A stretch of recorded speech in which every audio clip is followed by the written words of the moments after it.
வணக்கம் விவேக் குக்கிங் சேனலுக்கு உங்களை அன்புடன் வரவேற்கிறேன். இன்றைக்கி நம்ம பார்க்க போகிற உணவு குறிப்பு பார்த்திங்கன்னா இயற்கையான முறையில் 5 பழங்களை வச்சு ஐஸ்கிரீம் செய்ய போகிறோம். ஐஸ்கிரீம் செய்ய தேவையான பொருட்கள் பார்த்துக்கோங்க. வாங்க நம்ம வீடியோக்குள்ளே போகலாம். ஐஸ்கிரீம் செய்ய முதல்ல விப்பிங் க்ரீம் பீட் பண்ண போகிறோம். ஒரு பவுலில் 1 லிட்டர் அளவுள்ள விப்பிங் க்ரீமாக சேர்த்துக்கோங்க. சேர்த்துட்டு நல்லா பீட் பண்ணிக்கோங்க. நான் இதில் 2 லிட்டர் அளவுள்ள பவுல் எடுத்துக்கிறேன். 2 லிட்டர் அவரில் வந்து மேலே வர வரைக்கும் நல்லா க்ரீம் வர வரைக்கும் நல்லா பீட் பண்ணியிருக்கிறேன். விப்பிங் க்ரீம் பார்த்திங்கன்னா டெய்ரி நான் டெய்ரி கிடைக்கிது. டெய்ரி உள்ள விப்பிங் க்ரீம் பார்த்திங்கன்னா டீப் ஃப்ரீஸில் வச்சு விற்பாங்க. நான் டெய்ரி பார்த்திங்கன்னா ரூம் டெம்பரேச்சரில் வச்சுருப்பாங்க. நான் டெய்ரி வாங்கினீங்கன்னா பீட் பண்ண வராது, நல்லா க்ரீமாகவும் வராது. அதே மாதிரி ஸ்வீட் கண்டென்ட் உள்ள விப்பிங் க்ரீம் வாங்கிக்கோங்க. விப்பிங் க்ரீம் இப்போ நல்லா க்ரீம் ஆயிடுச்சு. பீட் பண்ண விப்பிங் க்ரீமாக டீப் ஃப்ரீஸரில் வச்சுக்கோங்க. டீப் ஃப்ரீஸரில் வச்சு அரை மணி நேரம் வரைக்கும் நல்லா வச்சுக்கோங்க. அரை மணி நேரம் டீப் ஃப்ரீஸரில் வச்ச விப்பிங் க்ரீமில் 300 மில்லி அளவு உள்ள மில்க் மேடை கொஞ்சம் கொஞ்சமாக சேர்த்துக்கோங்க. சேர்த்துட்டு பீட் பண்ணிக்கோங்க. வேகமாக பீட் பண்ணாதீங்க. அதே மாதிரி சுகர் கண்டென்ட் உள்ள மில்க் மேடு வாங்கிக்கோங்க. மீது உள்ள மில்க் மேடை சேர்த்துட்டு நல்லா பீட் பண்ணிக்கோங்க.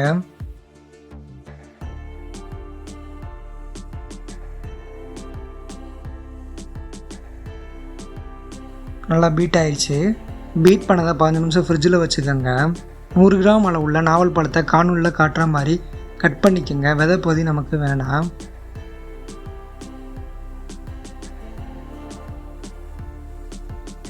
கட் பண்ணதை மிக்ஸி ஜாரில் சேர்த்துட்டு தண்ணி சேர்க்காமல் அரைச்சிக்கோங்க. அரைச்ச தண்ணியை எடுத்து வச்சுக்கோங்க. நம்ம ஏற்கனவே பீட் பண்ணி வச்ச விப்பிங் க்ரீம் 1 மில்லி அளவு உள்ளதை ஒரு பாத்திரத்தில் சேர்த்துக்கோங்க. சேர்த்துட்டு நம்ம அரைச்சி வச்ச நாவல் பழ விழுதை சேர்த்துக்கோங்க. நல்லா பீட் பண்ணிக்கோங்க. நல்லா க்ரீம் ஆகிற வரைக்கும் நல்லா பீட் பண்ணிக்கோங்க. சாப்பிட்டு பாருங்கள். இனிப்பு கம்மியாக இருந்துச்சுன்னா ஜீனி வந்து பவுட்ரு பண்ணி சேர்த்துக்கோங்க.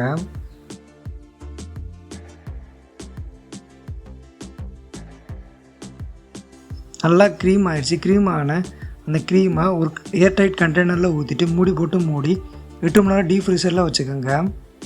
நாவல் பழம் ஐஸ்கிரீம் ரெடி ஆயிடுச்சு.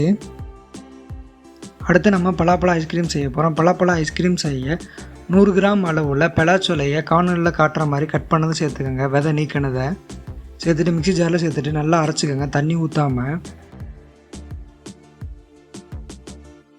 ஒரு பாத்திரத்தில் 100 கிராம் அளவுள்ள ஏற்கனவே பீட் பண்ணி வச்ச விப்பிங் க்ரீமாக சேர்த்துக்கோங்க. நம்ம அரைச்சி வச்ச பலாப்பழ விழுதை சேர்த்துட்டு நல்லா பீட் பண்ணிக்கோங்க. க்ரீமாக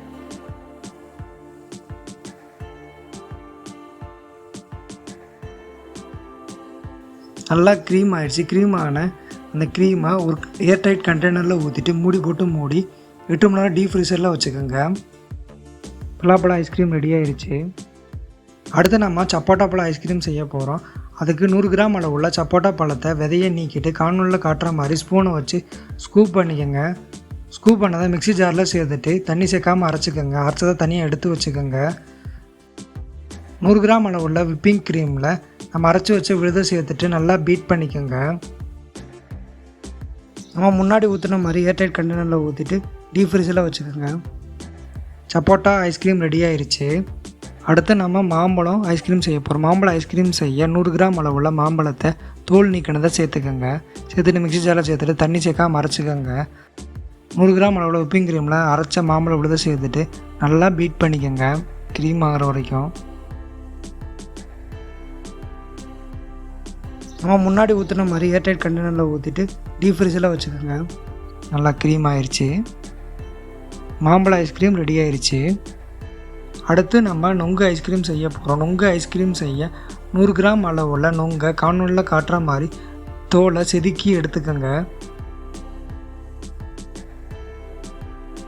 செதுக்கி எடுத்த நொங்கை வந்து மிக்ஸி ஜாரில் சேர்த்துட்டு தண்ணி சேர்க்காமல் நல்லா அரைச்சி எடுத்து வச்சுக்கோங்க. தோலோட நொங்க அரைச்சிங்கன்னா துவக்கும், ஐஸ்கிரீமும் துவப்பாக இருக்கும். 100 கிராம் விப்பிங் க்ரீமில் அந்த நொங்கு விழுதை சேர்த்து நல்லா பீட் பண்ணிக்கோங்க. நம்ம முன்னாடி ஊற்றின மாதிரி ஏர்டைட் கண்டெய்னரில் ஊற்றிட்டு டீப் ஃப்ரீஸரில் வச்சுக்கோங்க. நொங்கு ஐஸ்கிரீம் ரெடி ஆயிடுச்சு. சப்போஸ் இதில் உங்களுக்கு ஏதாச்சும் ஒரு ஐஸ்கிரீம் மட்டும் செய்யணும்னா 100 milli whipping cream 40 milli milk மேடை சேர்த்துட்டு ஐஸ்கிரீம் செஞ்சுக்கோங்க. இந்த 5 வகையான ஐஸ்கிரீமை உங்கள் வீட்டில் செஞ்சு பார்த்துட்டு எப்படி இருக்குங்கிற கமெண்ட் செக்ஷனில் சொல்லுங்கள்.